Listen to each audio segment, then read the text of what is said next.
সত্যজিৎ দা, মোহনবাগানের ৩টে কোচ আমরা দেখলাম এই মরশুম, আগের মরশুম এবং তার আগে আমরা দেখলাম হুয়ান ফেরান্দো, তারপরে হাভাস এলেন, হাভাসের পর মলিনা এলেন। ৩টে কোচই মোহনবাগানকে সাফল্য দিয়ে গেছে।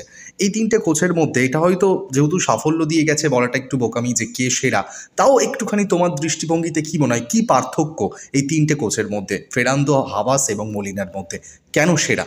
ফেরান্দো, একটা কথা বলি, খুব ইয়াং কোচ।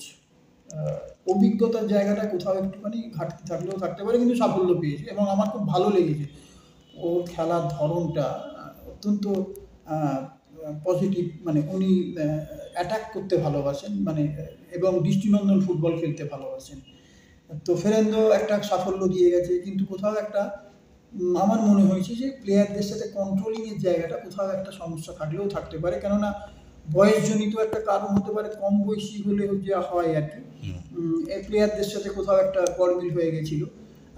অনেকটা সময় কোচ করেছে এবং সাফল্য পাওয়ার পরও কিন্তু এরকম একটা গন্ডগোল হয়ে গেছে, যেটা ফেরান্দো কিন্তু আমি বলবো রাইজিং কোচ। পরবর্তী সময়ের জন্য ফেরান্দো আরও ভালো হবে বলে আমার ধারণা। ওনার মধ্যে কোচিং কোয়ালিটি প্রচুর আছে। এদিক থেকে হাভাস ইজ এ ভেরি বেশি মানে চ্যালেঞ্জিং কোচ, ডিসিপ্লিন কোচ, খুব কড়া ধাঁচের মানুষ মনে হয় দেখলে আমার, এবং ম্যাচকে খুব ভালো বোঝেন। সাফল্য দিয়ে গেছেন উনি, একাধিকবার সাফল্য দিয়ে গেছেন। এবং মালিনা একজন বড় প্লেয়ার। মালিনা তো আমার যে মনে হয় স্পেনের একজন বড় প্লেয়ার, একদম ওয়ার্ল্ড কাপ মানে গর্দিওলাদের ব্যাচের প্লেয়ার ছিল। তো তার খেলার যে অভিজ্ঞতা থেকে এই কোচিং জায়গায় আসাটা খুব সুবিধে হয়। বুঝতে পেরেছি যে কোনো বড় প্লেয়ার যখন কোচ হয় এবং সে যদি কোচিংয়ে দাঁড়িয়ে যেতে পারে, কিন্তু দাঁড়ায় না খুব বেশি কোচ, কিন্তু দাঁড়িয়ে গেলে কিন্তু is a very dangerous coach. Molina হচ্ছে সেই ধরনের, কেন বাস্তব ফুটবলের যা থিওরিটিক্যাল দিকটা আছে সেগুলো ঠিক আছে, কিন্তু মালিনার কাছে বাস্তব দিকটা ইজি হয়ে গেছে। বুঝতে পেরেছি কোন ম্যাচটা কীভাবে খেলবে, ও অ্যাগ্রেশন দেখাতে পারে। ও আমি বলেছি যে 4টে বিদেশি খেলায়, যেখানে জায়গা 4টে বিদেশি অ্যালাও, সেখানে 3টে বিদেশি খেলিয়ে দিচ্ছে, এক্সপেরিমেন্ট করতে পারছে।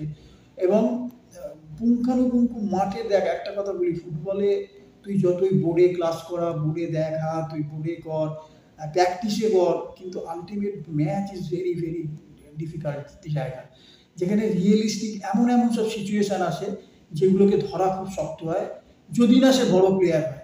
যে যদি ওই মাপের প্লেয়ার হয়, তো অনেক বড় মাপের প্লেয়ার ছিল, সেই জন্য এর আমার মনে হয় কোথাও না ধরতে সুবিধে হয়েছে, যে কোনো টিমকে ধরতে সুবিধে হয়েছে, ম্যাচটা চলাকালীন ধরতে সুবিধে হয়েছে, ম্যাচটা চলছে যখন, তারপরে চলতে চলতে কি হতে পারে, কি হবে, এরম একটা যে এই যে ওর খেলোয়াড়ি যে অভিজ্ঞতা, সেই অভিজ্ঞতাটা কোচিংয়ে ভীষণভাবে কাজে লাগে। এবং প্র্যাকটিক্যাল এই জায়গাটা সবচেয়ে মালিনার প্লাস পয়েন্ট।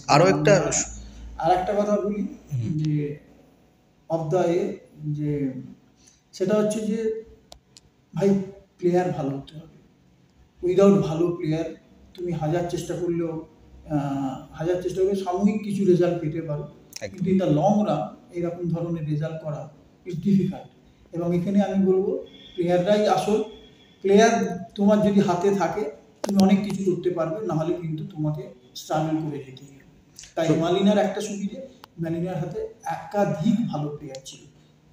সত্যি আরও একটা বিষয় আমরা মলিনার দেখেছি প্র্যাকটিস সেশন যখন আমরা কভার করতাম, যেহেতু পুরো স্টার্টারের টিম, মানে প্রচুর ফুটবলার রয়েছে, সবাই ছন্দে রয়েছে, অনেকে হয়তো সুযোগ পেতেন না, কিন্তু মলিনা ইন্ডিভিজুয়াল যারা সুযোগ পেতেন এবং পেতেন না, সবার সাথে গিয়ে কথা বলতেন, মানে ম্যানেজমেন্টটা নিয়ে একটু হয়তো এগিয়ে থাকতে পারে মলিনা। খুব ডিফিকাল্ট একটা জায়গায় বলি যে স্টার টিম যেটা বলছি, প্রচুর স্টার থাকলো টিমে না, তাকে হ্যান্ডেল করা ভেরি ডিফিকাল্ট।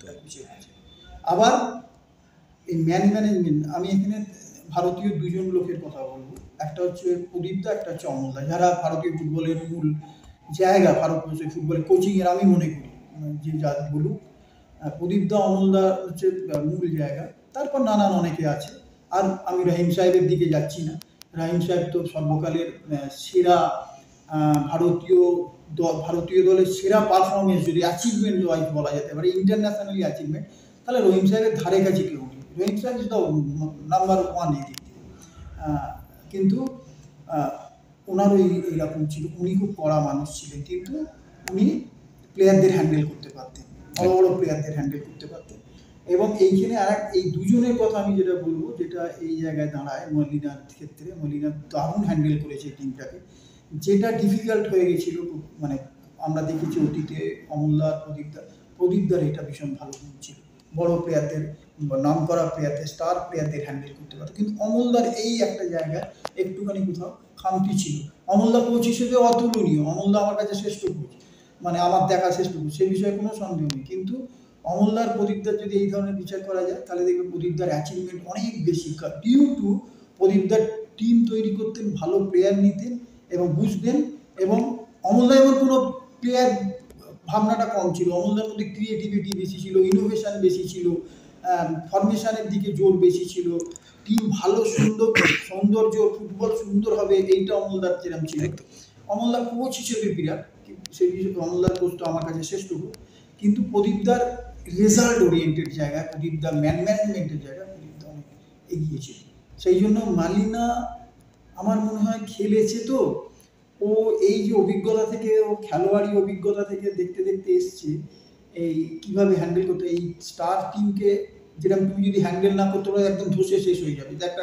একটা ছোট্ট উদাহরণ দিলে বুঝতে পারবি, সেটা হচ্ছে 90 সালের ওয়ার্ল্ড কাপে সেরা টিম ছিল হচ্ছে হল্যান্ড, মানে নেদারল্যান্ড।